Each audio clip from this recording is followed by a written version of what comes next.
memaknai cinta dan cita-cita kita, ya tentunya kita harus memahami apa yang kita inginkan dulu. Saat kita tahu apa yang kita inginkan, apa yang ingin menjadi tujuan kita, yang jadi goalsnya kita, cinta dan cita-cita itu sebenarnya bisa kita seimbangkan tanpa harus ada yang didahulukan, tanpa harus ada yang ditinggalkan, gitu ya. Halo, Assalamualaikum. Halo Kak. Alhamdulillah sehat. Sarul gimana? Sehat? Alhamdulillah sehat Kak. Alhamdulillah. Udah lama ya nggak ketemu Sahrul? Iya nih Kak, udah Baru hampir. banget sekarang.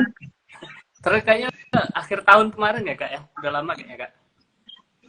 Oh iya ya, yang waktu kita bareng isi acara ya kayaknya Iya, ya. di Semansa kemarin. Terus nggak ketemu lagi sekarang Kak. Iya. Makanya kayaknya seru nih, pengen diskusi banyak dengan Kak Ana. Oh iya.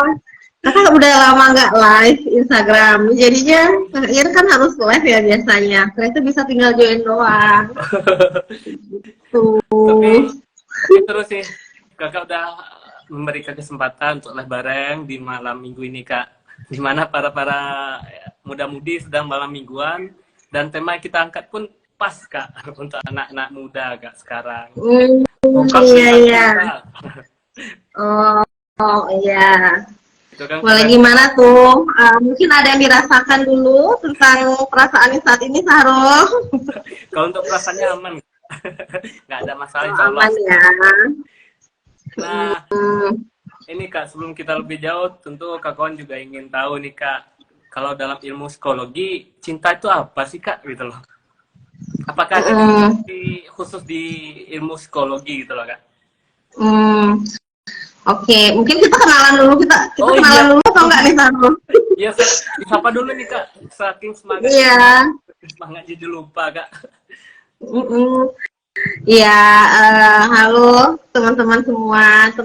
Perkenalkan saya Afifah Hana Wahyuni, MPT psikolog. Saya seorang psikolog klinis di Biro Psikologi Mind and Personality, gitu. Yang saat ini di Kota Pekanbaru, gitu. Nanti panggilnya bisa Kak Hana aja, gitu. Nah, teman-teman juga nanti di live kita yang ingin menanyakan sesuatu atau berkeluh kesah, mencari solusi di Kak Hana, bisa ditulis di kolom komentar ya teman-teman. Nanti barangkali Kak Hana bisa menjawab pertanyaan teman-teman semua. Ya, mudah-mudahan bisa ya. Nah, balik lagi tadi Kak dengan pertanyaan awal tentang definisi cinta tadi Kak. Kan cinta itu banyak tuh Kak, ada cinta dengan diri sendiri, dengan orang lain, dan lain sebagainya. Barangkali di psikologi ada definisi khusus atau spesifik yang menjelaskan tentang cinta ini Kak. Gitu loh. Ya, sebenarnya kalau dalam psikologi sendiri, mendefinisikan cinta ini dalam arti yang luas ya. Seperti yang udah Sahrul singgung tadi, gimana sih cara kita mencintai diri kita, pekerjaan kita, seseorang yang kita sayangi gitu ya, ataukah keluarga, baik itu relasi, baik itu saudara-saudara gitu ya, ataupun pasangan, karena itu dalam artinya luas sebenarnya. Tapi untuk dicari tahu tentang spesifiknya, ya tentu dia nggak punya hal yang lebih spesifik, karena dalam psikologi di saat kita membahas love atau cinta gitu ya, maknanya itu sangat luas sekali. Sehingga kita lebih ingin mencari tahunya tuh ke arah mana. Apakah memang lebih ke self love-nya gitu ya, atau lebih ke cara seni mencintai keluarga gitu ya, diri sendiri gitu, hingga memaknai makna cinta tuh dengan yang sangat lebih spesial dan lebih spesifik gitu sebenarnya Sahrul. Jadi di saat kita bahas cinta ya tentu hal-hal indah yang akan kita berikan kepada orang yang kita cintai gitu ya, apakah itu keluarga, pasangan, orang tua, sahabat gitu ya. Nah itu pun jangan disalahartikan kepada hal-hal yang tidak yang tidak lebih spesifik. Nah contohnya gitu ya, ada yang bilang, teman kita bilang, kok kayaknya aku suka banget ya sama kamu gitu misalnya ya. Nah kita tuh harus cerita, jadi sukanya kenapa gitu ya, apalagi sama lawan jenis misalnya gitu. Ternyata dia memang menyukai kita karena sifat kita, karena kepribadian kita, dan dia memang menganggap kita tuh seperti keluarganya. Nah, itu banyak sebenarnya yang terjadi seperti itu. Begitu. Jadi cinta itu dalam artinya luas sekali. Jadi kita nggak bisa langsung menyimpulkan di saat dia mencintai kita, berarti kita harus memberikan cinta yang utuh juga ke dia. Ya tidak seperti itu juga gitu ya. Ya kembali kepada kita memaknai cinta itu sendiri gitu ya. Belum tentu cinta versi saya sama dengan cinta versi Sarul gitu ya. Nah, kita tetap memaknainya secara utuh tadi tanpa mengesampingkan diri kita sebenarnya gitu. Nah, berarti cinta itu tidak bisa didefinisikan secara spesifik gitu ya Kak. Cinta itu definisi luas gitu Kak. Dia sangat luas sekali.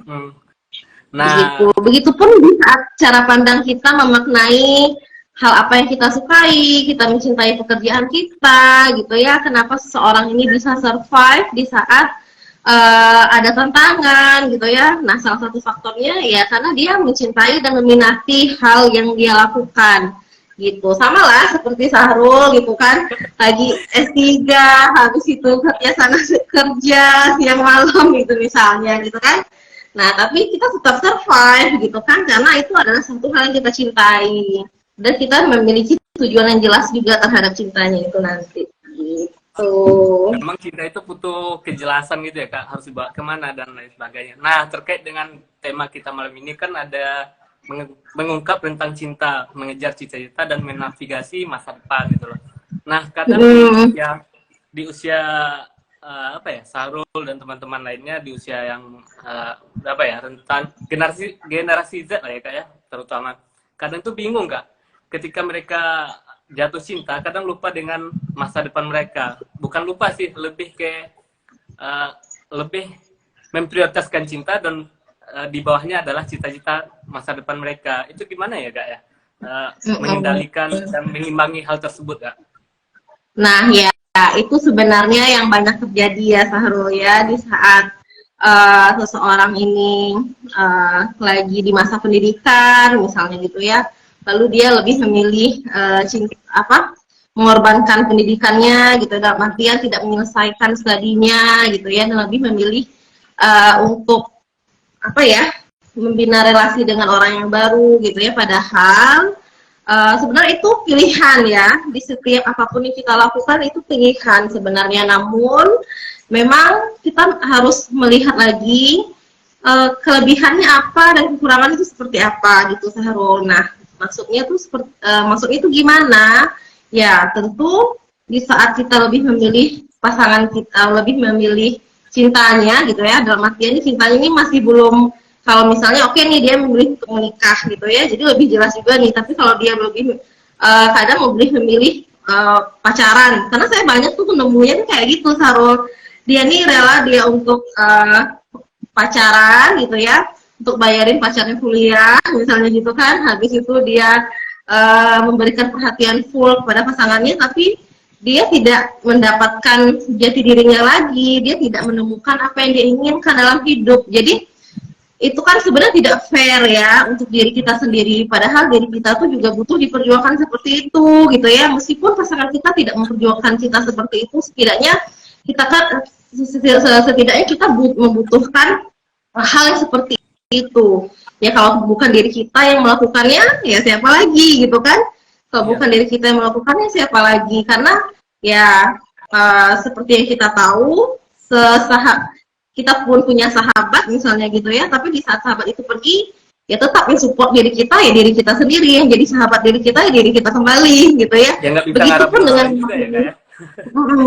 begitupun dengan memaknai cinta itu di saat dia sudah memilih untuk hanya full kepada pasangannya, di saat pasangannya itu mungkin ya, karena manusia itu tidak utuh ya, nggak utuh, mungkin akan berpisah, mungkin akan pergi. Di saat itu pergi, ya dia merasa kehilangan dan tidak menemukan jati dirinya kembali. Nah, kita kan wanti-wantinya di situ tuh sebenarnya. Gitu, maka di saat kita mencintai, ya cintailah sewajarnya gitu ya, jangan lupa untuk mencintai juga diri kita sendiri. Gitu. Nah, kan itu banyak tuh jadi lupa diri dan kadang tidak berkaca diri gitu loh Kak, ketika mereka nggak bisa mengeksplor diri jadinya. Nah, ini kan juga berhubungan dengan kesiapan mental emosional seseorang Kak. Kadang emosional anak muda sekarang juga ibaratnya itu ya terombang-ambing karena cinta gitu loh Kak. Gimana sih cara mengelola emosional seperti ini Kak? Karena ini sangat mempengaruhi masa depan mereka juga kadang. Seperti contoh ketika masa kuliah, mereka menjalani masa studi kuliah, ketika mereka putus cinta, kadang mereka lupa gitu loh apa yang harus mereka lakukan. Terlalu terpuruk dengan emosional cinta tadi Kak. Gimana sih mengimbangi mengelola emosional seperti ini Kak ya? Iya, karena banyak sekali yang faktor yang menjadi latar belakang seseorang ini jadinya nggak bisa up lagi, nggak bisa mengendalikan dirinya lagi di saat dia sudah mengalami patah hati gitu ya. Kalau kita bahas patah hati itu dia sama kayak duka kehilangan, sama kayak orang yang meninggal. Nah, kayak gitu tuh patah hati tuh gitu Harul. Nah, jadi memang patah hati itu ya memang seperti itu jatuhnya gitu kan. Nah, kenapa bisa terjadi seperti itu? Karena konsep diri sebenarnya, konsep dirinya kurang, self love-nya kurang, proses dia menghargai dirinya kurang, memaknai dirinya pun juga jadi kurang, sehingga dia tidak bisa menjalankan aktivitas seperti hal yang dia berikan kepada pasangannya gitu ya, kepada dirinya sendiri. Hal itu tuh banyak sekali terjadi ya pada remaja, pada usia dewasa muda, bahkan di usia sebelum usia 27 atau 30 itu banyak sekali yang terjadi seperti itu. Bahkan dia tuh sampai nggak tahu lagi ya, kalau nggak dengan pasangan yang dulu tuh saya nggak bisa apa-apa Bu, katanya gitu kan. Nah jadi langkah ya. Iya, padahal memang sebenarnya dia mampu dan dia bisa di saat dia kembali mencintai dirinya sendiri. Kadang makanya kita lupa di saat kita mencintai pasangan kita, ya kita pun harus memberikan cinta yang sama juga kepada diri kita. Kita nggak bisa mengharapkan itu kepada pasangan kita aja, tapi kita bisa berikan apa yang kita berikan kepada pasangan juga kepada diri kita. Contohnya self love-nya misalnya gitu ya. Kita bilang sama pasangan kita, aduh kamu nih kok belum makan, ini aku siapin kamu makan, misalnya gitu kan. Ini aku siapin kamu baju, gitu kan. Nah, kita menunggu pasangan kita untuk bilang seperti itu, ya tunggu, ya mau sampai kapan gitu kan. Tapi kita bisa melakukannya kita bisa melakukan itu kepada diri kita sendiri. Kita beri apresiasi kepada diri kita, kita beri hal yang menurut kita itu penting gitu ya. Misalnya di saat kita punya pasangan, kita berdandan tuh untuk pasangan kita gitu. Tapi yang perlu kita lakukan di saat kita punya pasangan, ya kita pun harus melihat diri kita cocok nggak ya pakai baju ini, aku suka nggak ya pakai baju ini gitu. Di samping nanti dia suka atau tidaknya, misalnya seperti itu. Nah, itulah cara kita untuk meningkatkan self love kita tadi, untuk lebih memaknai keberhargaan diri kita, untuk melihat diri kita tuh secara utuh, biar apa di saat cinta itu pergi, di saat cinta itu misalnya tidak tepat untuk kita jadi lebih mudah bangkit dan bisa menerima apa yang terjadi gitu. Sebenarnya cinta tuh tidak rumit ya, teman-teman semua. Sebenarnya cinta tuh tidak rumit gitu, cuman yang bikin rumit itu ya pikiran kita, bagaimana perasaan kita, itu yang bikin cinta tuh jadi tidak rumit. Yang seharusnya tidak rumit jadinya penuh dengan harusnya seperti ini, harusnya seperti itu gitu. Karena dia nggak ada punya standarisasi apapun gitu. Nah, sebelum kita lanjut yang berikutnya Kak ya, ini untuk teman-teman yang ingin menanyakan ke Kak Hana, mumpung ini live, kalau ketemu Kak Hana bisa harus menyediakan budget tertentu ya Kak ya. Nah, mumpung ini live, bisa diskusi langsung dengan Kak Hana, dimanfaatkan teman-teman. Nah, kan Kak, gini kita kan udah tahu nih, memang segala sesuatu balik ke diri kita sendiri. Kadang ada nggak sih kalau di keilmuan psikolog tips dan cara efektif untuk mengelola emosional seperti ini Kak? Karena kita tahu kadang kita sendiri ya, seharusnya sendiri kadang juga lupa sih.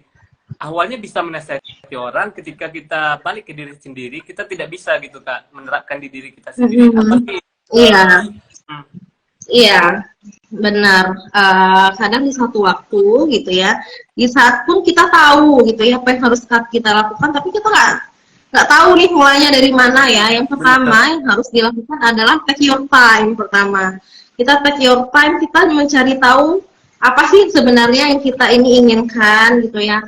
Kita ini adalah pribadi yang seperti apa gitu ya. Lalu kita cek lagi kebutuhan-kebutuhan yang tidak kita penuhi masa kecil itu sebenarnya balik ke masa lalunya dan masa kecilnya. Misalnya nih dia ada misalnya si perempuan gitu ya, dia ada father loss misalnya, keingat ayahnya ada tapi tiada gitu misalnya ya. Jadi dia kebutuhan dia untuk mendapatkan kasih sayang dari pasangannya itu tinggi sekali. Dia mengharapkan pasangannya itu seperti figur yang hilang dalam hidupnya.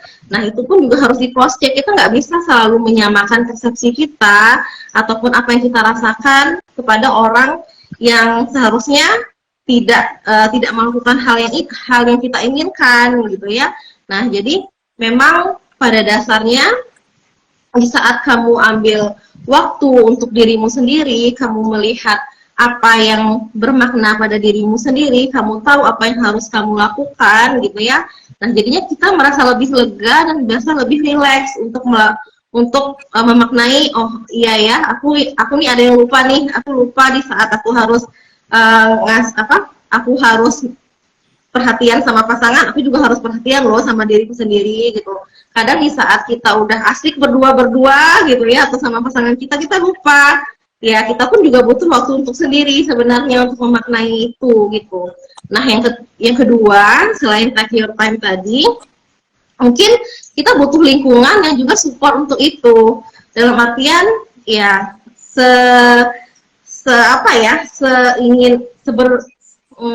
sehangat-hangatnya romantisme kita dengan pasangan kita gitu ya. Ya kita tetap butuh relasi sosial sebenarnya yang lebih objektif dan melihat diri kita ya. Oh ini loh Sahrul, ini loh Hana gitu kan. Bukan yang melihat oh ini loh pasangan aku, ini loh istriku, ini loh suamiku gitu. Ini loh pacarku, enggak yang seperti itu. Jadi kita pun masih butuh relasi sosialnya tadi. Nah, yang ketiga memang kita sendiri yang harus upgrade diri kita, harus upgrade apa yang tidak kita tahu gitu ya. Jangan ngasih self diagnosis sendiri kepada diri sendiri gitu ya, apalagi kita di dunia yang digital sekarang jadi lebih lebih ada semua hal itu ada di internet gitu ya, jadi kita tahu apa yang terjadi, nggak yang seperti itu. Kalau teman-teman merasa butuh discuss dengan psikolog atau profesional ya silahkan cari yang profesional terdekat gitu kan, untuk cerita gimana sih kok rasanya di saat aku menikah kok aku berbeda misalnya, itu paling banyak tuh yang keluar seperti itu. Sebenarnya di saat orang lain seseorang menikah atau dia punya pasangan sebenarnya tidak ada yang berbeda gitu. Cuman yang bikin beda itu adalah pola pikirnya kembali gitu. Mindset yang sudah dia tanamkan ke dirinya sendiri bahwa oh aku harus seperti A, B, C, D, dan E gitu misalnya. Tanpa dia menjadi dirinya kembali. Nah, itu yang banyak terjadi gitu. Di saat itu terjadi, ya makanya kita lupa nih dengan apa mimpi-mimpi kita tadi, dengan apa tujuan kita gitu. Ya mungkin kita bisa ya kasih waktu untuk sama diri kita untuk memaknai satu hubungan. Ya, di saat kita sudah memaknai itu, it's okay untuk kita lanjutkan kembali apa yang sudah kita mulai, apa yang ingin kita lakukan gitu ya. Discuss dengan pasangan, kalau misalnya dia menikah, discuss dengan pasangan tentang apa nih yang harus aku lakukan gitu kan. Apakah memang mendampingimu atau aku pun juga mencari kesenangan yang lain misalnya seperti itu. Itu kan bagian dalam komunikasi di relationship gitu.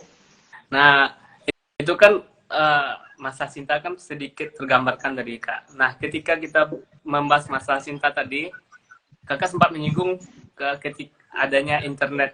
Nah, itu juga kadang mempengaruhi pola pikir, hati. Kadang itu juga bikin emosional seseorang boleh dikatakan terganggu dalam artian suka membandingkan dirinya dengan orang lain. Mereka juga lupa kalau mereka telah memutuskan bahwa dia sendiri tidak mencintai dirinya sendiri gitu loh Kak, karena membandingkan dengan orang lain gitu. Nah, itu gimana sih Kak menghilangkan hal-hal? Iya, itu sebenarnya banyak banget itu terjadi. Malah kalau survei gitu ya, hal yang bikin salah satu orang yang overthinking yaitu dari internet gitu ya, apalagi media sosial gitu. Ya termasuklah media sosialnya tuh Instagram gitu kan, atau di Twitter gitu kan. Iya benar. Kita melihat pencapaian orang nih, si A itu ya kayaknya dia udah bisa beli mobil misalnya gitu. Mobilnya dia beli itu Rubicon misalnya gitu, tapi kok aku masih gini-gini aja ya misalnya gitu. Tapi kita nggak lihat dari segi positifnya kita nggak tahu seberapa berjuangnya dia, seberapa survive-nya dia, dan apa aja yang udah dia lalui gitu ya. Dan sudah berapa lama dia melakukan perjuangan itu kita nggak tahu gitu. Di saat kita bandingkan dengan diri kita ya nggak fair rasanya. Kita bandingkan, jadinya kita jadi mengabaikan diri kita sendiri. Kita fokusnya hanya kepada orang yang ada di sosial media gitu kan. Nah, jadi di saat itu terjadi kepada teman-teman semua ya, saran saya sih memang kalau misalnya nggak sanggup nih, nggak mampu nih untuk melihat para pencapaian itu gitu ya, karena di saat mereka memposting ya berarti mereka sudah memutuskan ya ini akan menjadi tontonan halayak gitu ya, dan mereka tentu posting yang baik-baik sama seperti saya, sama seperti Sahrul dan kita semua. Di saat kita pengen memposting ya tentu kita postingin yang bagus-bagus gitu kan, yang indah-indah, yang bisa yang bisa diterima, tentu yang seperti itu ya. Begitupun mereka gitu, tentu yang indah-indah yang diposting gitu kan, yang menurut mereka tuh ini aku sudah luar biasa sekali gitu. Di saat itu kita nggak sanggup menerimanya, di saat mental kita pun jadi down, di saat melihat itu ya is okay juga untuk mencoba untuk kayaknya ini nggak sanggup nih aku lihat gitu kan, apakah kita yang memfollow hal yang lain aja gitu ya, tentang hal-hal psikologi lainnya gitu ya, cara meningkatkan harga diri misalnya, kan lebih enak tuh. Atau kita menambah skill kita gitu ya, meskipun ingin membandingkan kita dengan orang lain, cobalah bandingkan yang sama-sama memulai prosesnya, jangan orang lebih dulu memulai prosesnya gitu ya, kayaknya itu udah adil sekali gitu. Contohnya nih gimana ya kayak proses mencapai pencapaian itu. Benar. Iya ya, contohnya nih di saat saya bandingin, bisa Sahrul pengen bandingin diri Sahrul sendiri nih. Sahrul nggak bisa bandingin diri Sahrul tuh sama orang yang misalnya di 20 tahun di atas Sahrul atau 10 tahun di atas Sahrul gitu ya. Ya bandingkanlah prosesnya dengan teman-teman yang seusia Sahrul sekarang, apa sih yang sudah mereka capai gitu. Apa sih yang sudah mereka lakukan, kalau misalnya merasa ya, dan itu pun Sahrul harus lihat mereka memang pantas atau tidak untuk dibandingkan dengan Sahrul. Nah seperti itu. Kalau misalnya enggak, ya ini kayaknya nggak bagus nih untuk dibandingkan gitu ya. Nah itu tapi kita harus melihat diri kita tuh lebih oke sebenarnya. Biar apa? Ya biar kita lebih meningkatkan kemampuan kita tadi, resiliensi kita tadi gitu. Nah Kak, ini kan ada, termasuk Sahrul juga sering ya kejadian seperti ini, ketika Sahrul membandingkan dengan teman yang lain yang kita lihat di sosial media. Ketika kita berusaha untuk mengimbangi mereka, kadang kita udah kecebur lah istilahnya, Kak, kecebur. Namun emosional kita tidak siap untuk menerima kenyataan bahwa ternyata apa yang dicapai orang tidak sesuai dengan diri kita gitu loh. Kadang pengen balik ke belakang juga nggak bisa gitu loh. Pengen tetap meneruskan, ya mau gimana lagi nggak sanggup. Kayaknya nggak mampu gitu kan? Nggak mampu gitu loh. Karena itu bablas gitu loh Kak. Itu gimana sih Kak?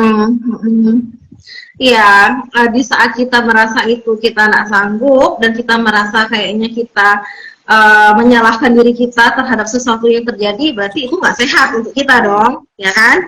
Di saat itu satu hal yang tidak sehat untuk kita, ya mau tidak mau sama kayak kita kecebur di kolam, ya pasti kita akan berlari ke tepi gitu ya, berlari ke tepi. Habis itu kita mencoba untuk naik, nyari tangga gitu ya. Ya pasti akan ada hal seperti itu. Berarti di saat kita menemukan kondisi yang seperti Sahrul bilang tadi, ya coba cari second opinion lain.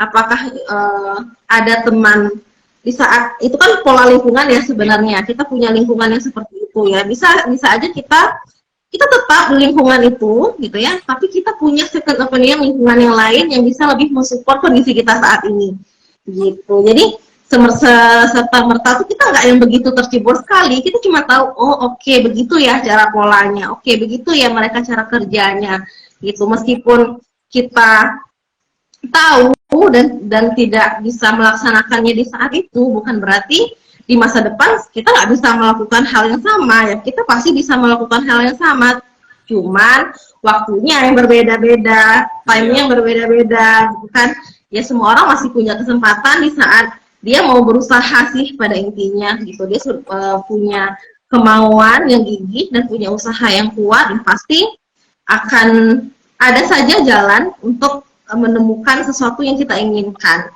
gitu ya. Cuman di saat kita sudah membandingkan diri kita dengan orang lain, apalagi tuh sampai nggak bisa tidur gitu ya, habis itu sampai marah-marah, habis itu sampai kayaknya gitu, sampai nggak bersabar gitu kan, sampai bikin status online ya gitu tuh ada tuh.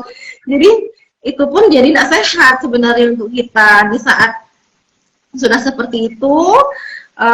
Dan kita harus ngeh ya dengan kondisi seperti itu ya, sepertinya kita harus puasa sosial media dulu gitu, atau harus cari obrolan yang berbeda dulu nih, harus cari orang yang bisa obrolannya tuh lebih bisa kita pahami misalnya kayak gitu.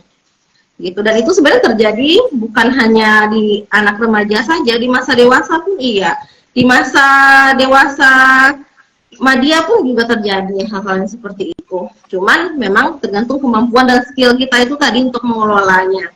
Ya di saat kita punya kita lihat gitu ya, orang kok rumahnya bagus ya gitu kan, kok rumahnya bagus ya, oh kok mobilnya bagus ya gitu ya, pasti juga terbesit seperti itu.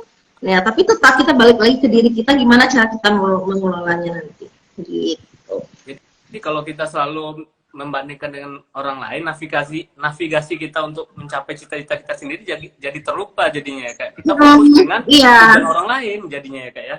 Benar, karena kita nanti akan bikin kita nggak fokus, bikin kita nggak keseimbangannya pun jadi terganggu ya, secara mental, secara psikologis, secara emosional gitu ya. Bahkan secara fisik pun nanti juga akan terganggu gitu. Makanya stay fokus aja sama apa yang kita lakukan. Sesekali bolehlah lihat yang di kanan atau di kiri, lirik kanan kiri gitu ya, tapi udah hanya sebatas itu aja, nggak yang sampai harus dipikirkan begitu juga gitu ya, karena semua manusia punya prosesnya masing-masing. Jangan sampai tujuan kita yang sesungguhnya yang kita harapkan dan sudah kita atur sedemikian rupa malah hancur buyar karena kita membandingkan diri kita sendiri dengan orang lain ya Kak ya. Benar banget Syahrul gitu. Nah, makin menarik nih Kak. Nah, beberapa waktu yang lalu Syahrul kan sempat diskusi dengan, bukan diskusi sih, sesi curhat kawan. Dengan curhatannya itu dia mengatakan gini Kak, aku ini udah lelah loh dengan kehidupan sosial, dengan kehidupan media sosial sendiri dan lain sebagainya gitu loh. Aku pengen menyendiri gitu loh. Dia malah sampai detik ini pun suka menyendiri Kak. Ini apakah ada gangguan dalam artian gangguan mental atau seperti apa ya Kak? Karena sama juga kasihan melihat bukan terjadi dengan dia sendiri Kak, bahkan ada beberapa teman-teman yang lain juga menjauhkan diri dari kehidupan sosial Kak. Iya, itu pun mungkin karena gaya hidup dan pola hidup gitu ya. Mungkin dia tidak menemukan relasi yang mensupport dia. Makanya ya wajar sebenarnya seseorang itu merasa lelah nih dengan lingkungan sosialnya saat ini, merasa kayaknya menyerah dengan lingkungannya saat ini. Cuman dia nggak bisa move, dia nggak bisa lari karena dia di tempat yang sama terus setiap hari gitu ya. Iya, setiap hari itu di tempat yang sama terus ya, pada akhirnya merubah sikap, merubah perilakunya dia gitu ya. Sedangkan dia butuh sharing atau dia butuh oversharing kepada orang yang bisa memahami dirinya sendiri. Ya mungkin di saat ini dia nggak menemukan orang yang bisa memahami apa yang dia pikirkan, bagaimana perasaannya gitu ya, apa yang dia inginkan, dia nggak menemukan itu. Tapi untuk keluar dari sana pun kadang manusia tuh nggak tahu bagaimana caranya gitu, apa yang harus dia mulai dulu, apa yang harus dia lakukan, dia nggak tahu yang seperti itu. Makanya di saat dia udah mentok banget gitu ya, ya tugas kita sebagai teman yang ada yang support gitu ya, yang support dengan dia. Iya, kita coba saranin itu ya, kalau kamu begitu lelah sekali, mungkin ada nggak sih yang bisa kamu ceritakan ke aku? Mungkin aku bisa bantu, misalnya gitu. Kalau misalnya susah, ya silahkan coba deh, kayaknya kamu perlu deh bantuan profesional. Nggak apa-apa loh, kamu ke profesional, bukan berarti kamu punya gangguan atau hal lainnya gitu ya. Karena masih banyak banget orang yang menganggap ya ke psikolog, berarti kita punya mental illness gitu ya. Kita punya satu gangguan kejiwaan yang belum tentu gitu kan. Di saat kita udah self diagnose sendiri, ya itu udah kita labeling diri kita sendiri, ya itu yang bikin diri kita nggak sehat sebenarnya gitu. Selagi dia masih bisa diajak komunikasi, masih bisa diajak untuk berinteraksi, ya itu yang bisa kita lakukan sebagai orang terdekatnya, sebagai support systemnya dia gitu. Kita nggak tahu bagaimana perasaannya, bagaimana lingkungannya, bagaimana rumahnya gitu ya, bagaimana hubungannya dia dengan orang tuanya, dengan relasi sosialnya, mungkin dia ada trauma kah, atau mungkin dia ada disakiti kah gitu ya, sehingga dia menjadi lelah gitu ya. Nah, banyak faktor sebenarnya gitu. Nah, terkait dengan sharing tadi Kak, sharing dengan teman, kadang ada juga nih Kak, kita pengen tahu juga nih, kalau dari sisi psikolog, gimana sih kita sebagai teman yang mendengar sharing dari kawan, teman kita ya, yang sedang berkeluh kesah dengan kita, mencurahkan isi hatinya, kadang kita juga salah menanggapinya gitu loh Kak, kita malah bahkan ya, selalu sendiri sering mendapatkan teman yang bahkan makin menolak atau bertentangan dengan apa yang kita ceritakan. Kita nggak ngerapin seperti itu, kita hanya kadang ya pengennya mereka mendengar. Gimana sih tips terbaik untuk orang yang misal Sarul adalah orang yang tempat orang berkeluh kesah gitu Kak, gimana sih sebaiknya menyikapi orang-orang seperti itu Kak? Apakah kita memberi nasihat atau mendengar saja atau gimana Kak? Ya, kayaknya Sarul memang menjadi tempat orang untuk ini ya, curhat ya. Iya, jadi sebenarnya Sarul di saat ada teman yang pengen didengarkan gitu ya, fungsi kita sebagai support sistemnya dia, ya cukup dengarkan aja. Kadang mereka itu nggak butuh saran kok, mereka nggak butuh untuk untuk ada kesimpulan atau saran di akhir sesi mereka kok gitu ya. Cukup didengarkan aja mereka. Oh gitu ya. Oke, jadi kamu sedih banget ya. Terus apalagi kamu rasakan gitu. Jadi dia butuh mengeluarkan itu sebenarnya. Nah, jadi kemampuan yang seperti itu sebenarnya kan itu kemampuan konseling atau bukan kemampuan konseling yang dasar, sebenarnya itu yang umum kita miliki gitu. Jadi kita pun di saat kita merasa capek atau lelah untuk mendengarkan, is okay juga kita, aduh kayaknya aku capek banget nih hari ini, aku nggak bisa nih dengerin kamu, boleh nggak besok aja. Kadang tuh teman nih di saat dia bilang aku mau cerita, nah kadang kita lagi capek pulang kerja gitu ya, nggak apa-apa, kita kasih, memang kita bilang biar lebih fair, kita bilang kayaknya aku nggak siap deh dengar cerita kamu sekarang, nah kalau besok aja gitu ya, atau di hari libur aja gitu. Dan itu pun kita bikin batasan juga, di mana nanti sampai mana nanti dia akan cerita ke kita gitu. Biar apa? Biar dia pun belajar, dan dia pun nanti di saat dia cerita ke kita, dia pun lebih enak, lebih lega, dan lebih plong nanti ceritanya gitu. Dan di saat teman kita itu cerita dan mempercayai kita terhadap cerita untuk mendengarkan ceritanya, ya udah dengerin aja gitu. Cukup dengarkan aja tanpa kita ngasih saran, rekomendasi gitu ya, ataupun hal lainnya gitu. Kadang manusia ya memang butuh didengarkan aja, butuh untuk ngeluarin unek-uneknya, cerewet-cerewetnya dia gitu ya, tanpa harus ada ekspresi apapun. Tidak apa-apa seperti itu. Gitu. Kalau misalnya kita merasa kayaknya masalahnya serius gitu ya, atau sudah ada indikasi seperti menyakiti diri, keinginan menyakiti diri gitu ya, atau sudah ada tindakan yang dia lakukan, barulah kayaknya ini memang membutuhkan bantuan profesional gitu. Jangan lagi kita pura-pura pengen membantu gitu ya, aku padamu banget gitu kan, aku padamu banget, ya udah kita jadi psikolog pribadinya aja gitu kan, sedangkan kita secara pribadi kita nggak bisa, kita nggak punya kompetensi. Nah takutnya bukan hanya merugikan dia, tapi juga merugikan diri kita sendiri. Kita jadi bingung nanti kalau misalnya dia self harm sendiri, nanti harus gimana gitu kan. Nah gitu, jadi kita pun tahu batasannya sih sejauh mana. Jelas kita juga harus bisa ngimbangi posisi ya Kak ya, batasannya harus seperti apa. Nah ini ada pertanyaan dari Dava Kak. Kak, toksik itu apa sih Kak? Nah ini juga kadang kita juga sering salah mendefinisikan toksik itu Kak. Mungkin barangkali bisa dijelaskan ini dari Dava. Gimana? Ini dari Dava nanya ke Kak. Pertanyaannya apa? Kak, toksik itu apa sih Kak? Gitu. Oke. Dia tuh toksik ini tentu satu hal yang tidak menyenangkan ya, yang tidak kita inginkan sebenarnya. Dan di saat kita tidak inginkan dan itu terjadi, ada yang namanya tuh toxic positivity gitu. Kita udah tahu nih berteman dengan dia nih bikin mental kita down, tapi kita tetap paksakan dia, kita tetap paksakan diri kita untuk ya udahlah nggak apa-apa gitu. Kita mencoba menormatifkan apa yang kita lakukan gitu ya. Padahal itu memang bikin diri kita tuh jadi lebih down gitu.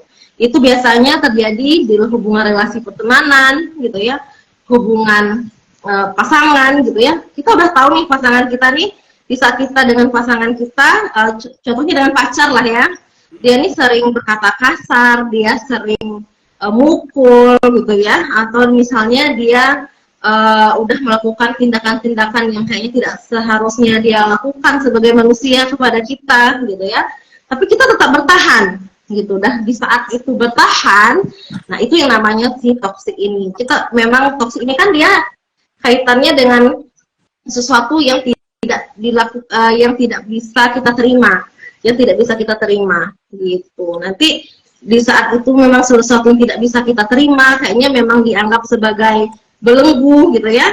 Nah di saat sebagai belenggu itu tapi kita juga terjun ke dalamnya, nah itu namanya toxic positivity. Kita menormatifkan semua hal yang seharusnya tidak menjadi normatif gitu. Gitu. Nah, toxic ini juga bisa mempengaruhi masa depan kita ya Kak ya. Kadang kita juga sering ketemu nih. Kadang kita berbagi cerita dengan teman, ketika kita ingin ini, ingin itu, mencapai ini, mencapai itu, kadang ada teman yang tidak bisa mensupport, dalam artian support, bagus itu loh gitu loh. Malah mereka emang bisa, itu bisa dikatakan toksik juga ya Kak ya. Seringkali kita tidak. Ya benar, bukan hanya mempengaruhi masa depan sebenarnya Sarul, juga mempengaruhi pola pikir kita di saat itu, kepribadian kita saat itu, emosional kita saat itu gitu ya. Bahkan kondisi mental kita saat itu pun juga jadinya merasa tidak didukung gitu ya, tidak dihargai, tidak dilibatkan. Nah tentu semua perasaan itu akan muncul nantinya. Nah ketika kita merasa seseorang ini toksik, apa sih sebenarnya harus kita lakukan gitu ya? Yang harus kita lakukan, apakah kita pergi menjauh gitu ya? Ya, kalau kita merasa kita tidak siap dan kita tidak mampu untuk melawan si toksiknya ini, ya sepertinya kita harus lebih memilih untuk menguatkan diri kita dulu nih secara mental. Jadi saat dia bilang, aku tuh gak suka ya kamu kayak gini, seperti itu misalnya gitu ya. Seharusnya kamu kayak gini, seharusnya kamu kayak gitu. Sedangkan si individu ini bukan seseorang yang harus dia tipe alpha misalnya ya, tipe alpha yang harusnya jadi leader gitu kan. Tapi di saat dia mendapatkan perilaku seperti itu, tentu dia tidak menerima gitu ya, tidak menerima. Dan di saat dia bisa untuk membentengi dirinya, ya dia akan bisa untuk survive. Tapi kalau perkataan tersebut udah bikin mentalnya jadi mental block atau jadi down, ya sepertinya is okay untuk mungkin kita cas dulu energi kita, habis balik lagi, mungkin bisa kayak gitu gitu ya gitu. Tapi memang dari toxic ini memang dari segi relasi pertemanan atau dari pasangan itu banyak sekali terjadi gitu, atau dalam relasi kerja juga kadang itu banyak terjadi gitu. Nah, tadi kan kita juga udah bahas cinta, termasuk toksik juga tadi karena pertanyaan dari Dava tadi ya Kak. Nah, ini kan berkaitan juga dengan mengimbangi masa depan dan apa yang kita cita-citakan juga di sisi lain harus kita perjuangkan gitu. kadang kita setelah bercerita tentang cinta toksik tadi, banyak hal yang apa ya, menjadi konflik dalam menggapai masa depan gitu Kak. Nah, dalam mengatasi konflik ini Kak, apakah ada strategi konflik dalam artian konflik emosional ya?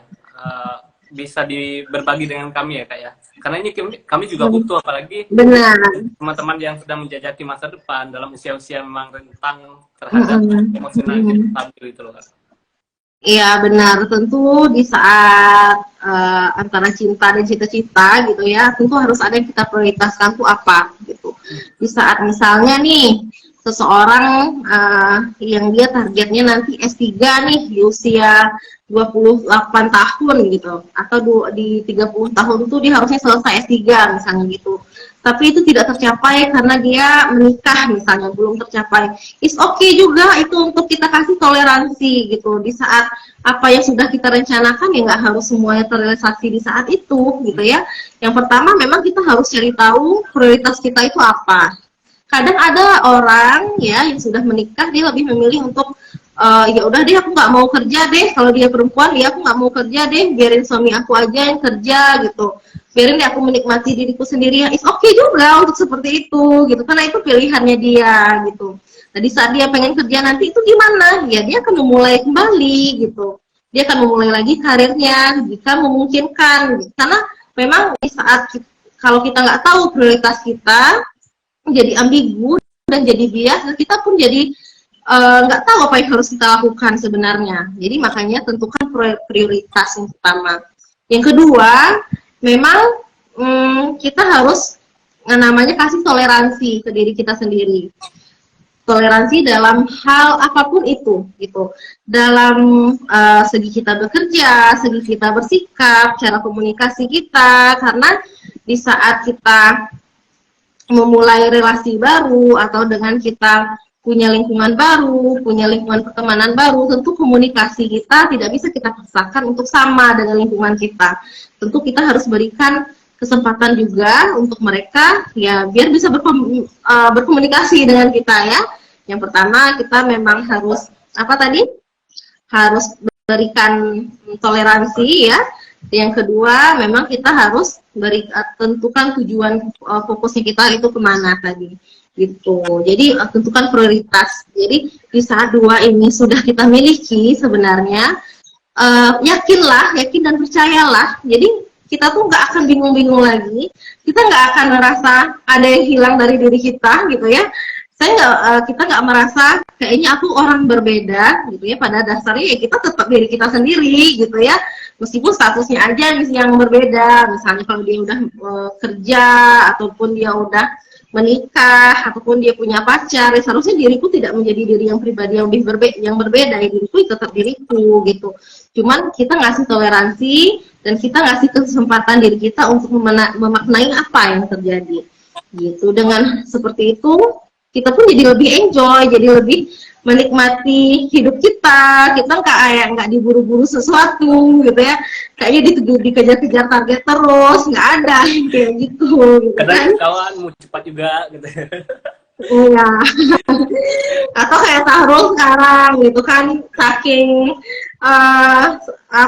kayaknya santai-santai aja di saat memang S3 kita jalani gitu ya, di saat S3 kita jalani, kehidupan percintaan juga kita jalani misalnya gitu kan, ya it's okay gitu ya, untuk bisa mencari prioritas, untuk nyari waktu, memberikan toleransi itu tadi untuk sesuatu hal yang bisa kita maknai sendiri sebenarnya gitu. Tapi jangan jadikan itu sebagai prokrastinasi ya. Kebanyakan orang tuh jadikan ini sebagai prokrastinasi nih gitu kan. Ya udahlah, hadir aja lah kayak gini terus gitu kan. Nah itu namanya udah prokrastinasi itu namanya gitu. Jangan lama-lama. Nah setelah itu baru tentukan sikap apa nih yang akan aku ambil gitu. Nah ketika kita bercerita menentukan sikap ini juga menjadi perhatian penting bagi anak-anak muda sekarang. Kadang mereka terlalu cepat mengambil keputusan hingga ketika mereka menjalani kehidupan ternyata salah keputusan mereka ambil, Kak. Nah, dalam hal kehidupan remaja tentunya dipengaruhi oleh emosional juga ya, Kak ya, dalam mengambil keputusan. ini ada nggak kriteria gimana sih kita menentukan bahwa keputusan yang kita ambil adalah keputusan yang benar gitu loh Kak?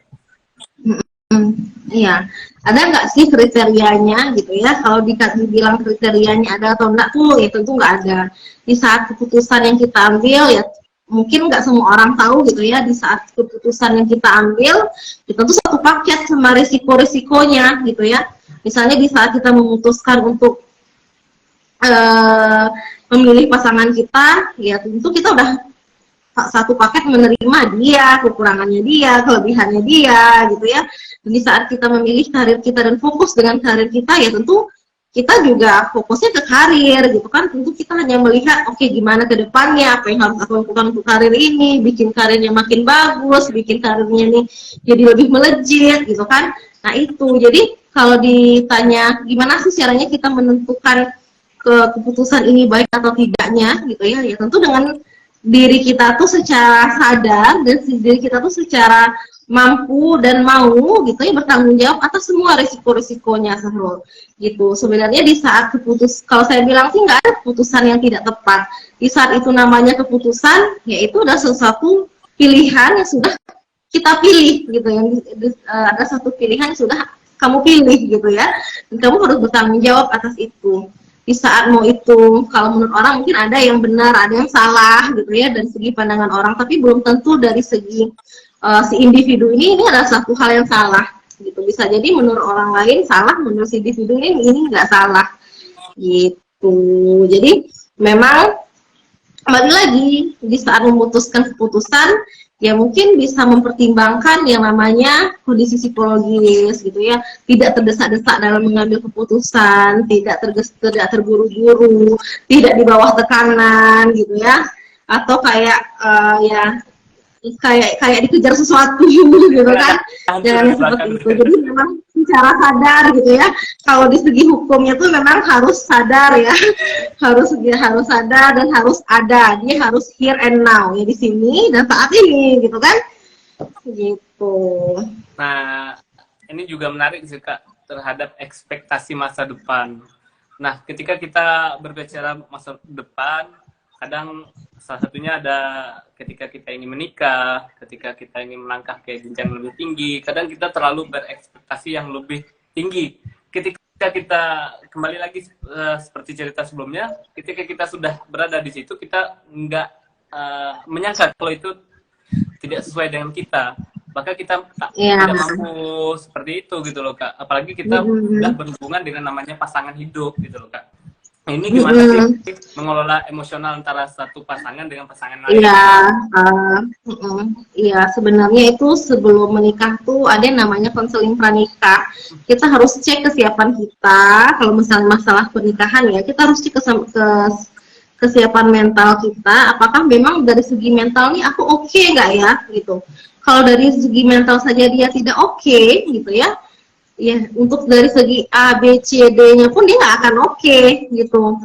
Beda halnya dengan seseorang ini nih yang dia memang siap secara mental, dan beda halnya ketika dia tapi finansialnya dia belum cukup gitu ya. Tapi dengan orang yang siap finansial, tapi mentalnya tuh nggak cukup. Karena masalah di dalam rumah tangga itu bukan hanya masalah finansial aja. Masalah utamanya itu adalah masalah mengenali pasangan itu masing-masing gitu. Masalah mengenai pasangan itu masing-masing itu bukan tentang lama atau tidaknya pacaran, sejauh sudah berapa lama hubungan dimulai gitu ya, sudah berapa tahun pernikahan, bukan. Jadi saat kita membahas tentang relasi rumah tangga, itu kan pelajaran seumur hidup sebenarnya. Yang memahami pasangan itu meskipun dia 15 tahun, oh masih begini ya dia, oh gini ya dia ternyata gitu, bukan tentang sejauh mana terus finansial yang dimiliki gitu, meskipun itu menjadi faktor juga gitu ya, tapi memang harus ada kesiapan mental. Di saat mental ini siap gitu ya, apapun rintangan yang ada dalam pernikahan itu nanti juga akan terselesai gitu, karena dia sudah cukup bisa memikirkan secara dewasa gitu ya, kayak makanya menikah itu adalah sesuatu keputusan orang dewasa sebenarnya. Yang sudah dewasa ya silahkan gitu ya memutuskan untuk menikah gitu. Jadi di saat keputusan itu terjadi, ya berarti kita sudah dibilang bisa dewasa dalam segi pemikirannya, dari segi pola pikirnya gitu. Makanya di saat kita belum siap, ya jangan dipaksakan gitu ya. Karena misal kita udah kerja nih, udah mapan gitu ya, kayaknya udah punya rumah, udah punya mobil gitu, tapi dari segi mental kita nggak siap, ya banyak juga yang lost pada akhirnya begitu. Juga di akhir gitu ya kak ya.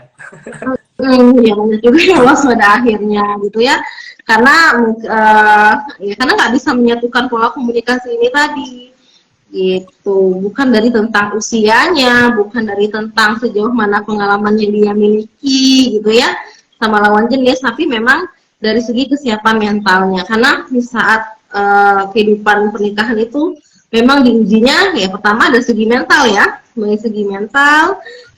Yang awalnya kalau kita bangun itu kita sendiri cuma ada guling, tapi sekarang ada pasangan kita gitu ya, itu pun menjadikan apa ya, untuk sebagian orang jadi nggak siap, jadi merasa nggak mampu, jadi merasa dirinya berbeda gitu. Jadi memang mental kesiapan, ya, kesiapan emosional. Ya kayaknya Sahrul udah ada udah ada calonnya ya. Amin, doakan. Iya. Nah ini memang kalau Sahrul ini dari segi mental dan finansial oke deh. Belum, kan masih panjang perjalanan kak.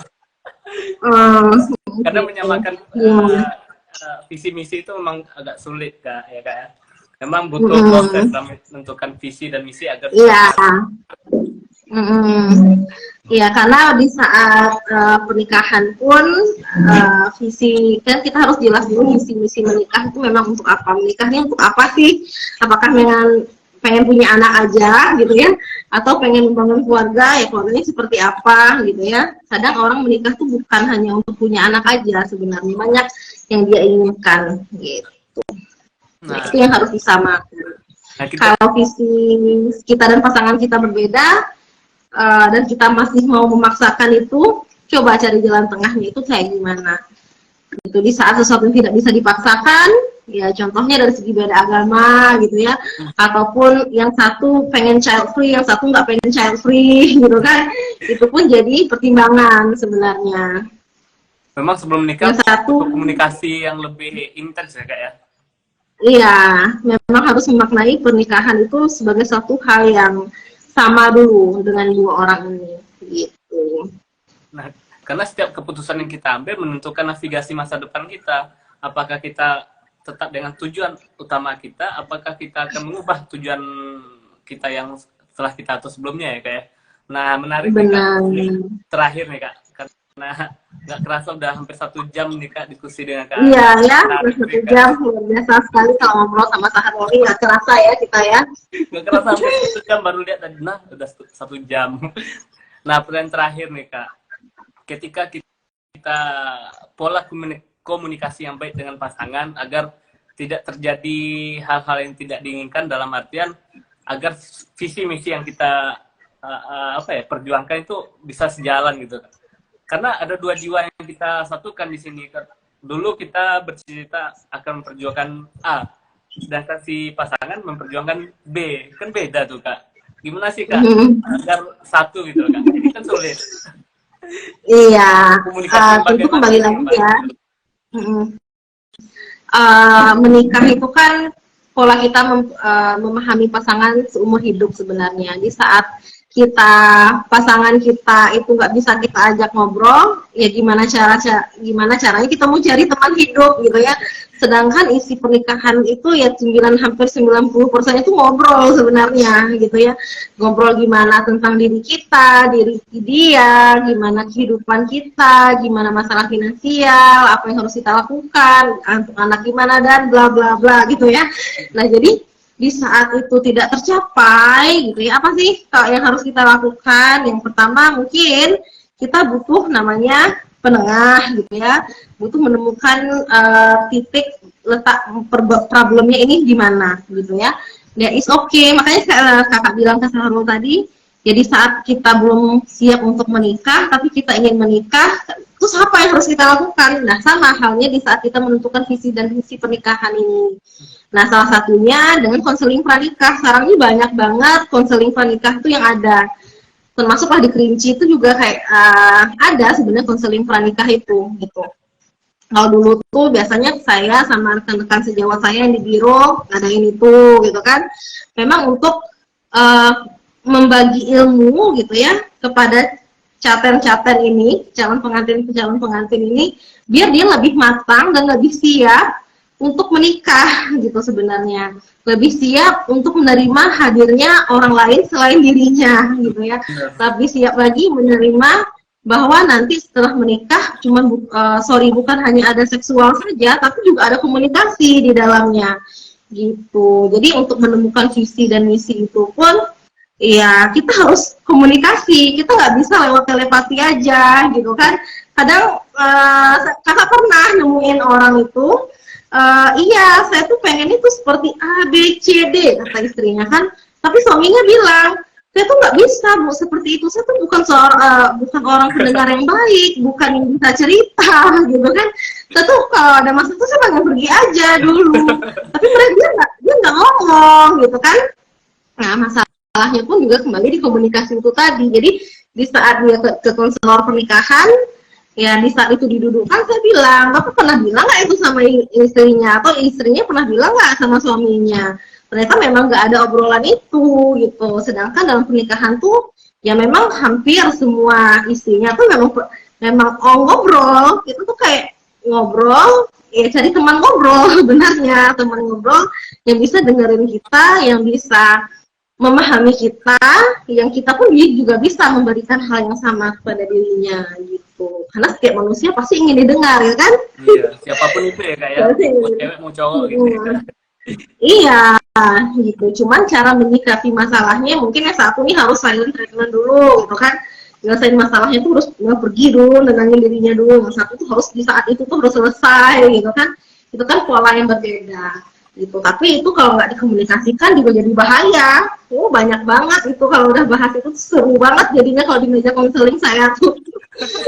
Gitu. Nah terakhir deh kak, sebagai closing statement dari ya kak nih, berikan kesimpulan di kak ini dari cinta mengejar cita-cita hingga menavigasi masa depan dengan komunikasi yang baik tadi kak. Ya, nah kalau misalnya giliran closing statement nih kayaknya memang Sahrul nih kata-katanya yang paling bagus deh kayaknya dibanding saya. Iya, soalnya saya lihat dari kakak saya kan bilang ke Sahrul tuh, kok kata-katanya bagus banget ya Sahrul ya, kok jadi tertipu banget kalau baca itu saya bilang gitu kan. Gitu. Jadi sebenarnya untuk memaknai diri kita, untuk memaknai cinta dan cita-cita kita, ya tentunya kita harus memahami apa yang kita inginkan dulu. Di saat kita tahu apa yang kita inginkan, apa yang ingin menjadi tujuan kita, yang jadi goalsnya kita, cinta dan cita-cita itu sebenarnya bisa kita seimbangkan tanpa harus ada yang didahulukan, tanpa harus ada yang ditinggalkan gitu ya. Nah, jadi memang di saat kita memahami itu, kita jadi lebih fair kepada diri kita, kepada pasangan kita.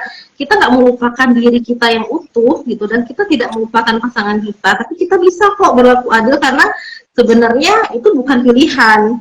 Seharusnya kita bisa menjadi cita-cita kita, ya kita bisa mencapai cita-cita kita. Cuman waktunya aja yang berbeda gitu. Tapi dia bisa kok jalan bersamaan gitu. Oke? Masya Allah, keren diskusi dengan Kak Hana dengan berbagi ilmu secara live dan bisa didengar oleh teman-teman yang ada di rumah dan sedang berpergian dengan pasangannya. Mudah-mudahan dapat tercerahkan dengan ilmu yang diberikan oleh Kak Hana. Makasih Kak Hana, nggak kerasa udah hampir 1 jam dan diskusi. Iya, terima kasih juga Sahrul atas waktunya. Semoga nanti juga bisa kembali diskusi dan live bareng Kak dengan tema yang lebih menarik lagi tentunya Kak. Ya, oke. Senang juga bisa ngobrol dengan Sahrul karena udah lama sekali nggak ngobrol dengan Sahrul ya. Biasanya Sahrul jadi teman diskusi yang sehat juga untuk teman-temannya gitu ya. Karena dia ngasih feedback yang positif sekali gitu. Kalau udah dengan Sahrul, nah itu udah feedbacknya udah positif tuh. Gitu. Apalagi di akhir-akhir ini sering bukan cara merasa diri saya mampu untuk mendengarkan curhatan orang lain ya Kak. Tapi lebih banyak teman-teman yang curhat ke Sahrul, dan Sahrul kadang juga bingung ingin merespon seperti apa ya, mau nggak jadi pendengar yang baik kak. Gitu. Ya benar gitu. Oke. Oke kak, terima kasih banyak atas waktunya kak. Tim sisi lain mengucapkan terima kasih, semoga bisa bertemu lagi dengan Kak Hana di sesi berikutnya kak. Oke, terima kasih Sahrul atas waktunya. Terima kasih teman-teman semua. Oke. Sampai berjumpa lagi kakak. Assalamualaikum warahmatullahi wabarakatuh. Ya, waalaikumsalam warahmatullahi wabarakatuh. Dadah. Bye. Bye.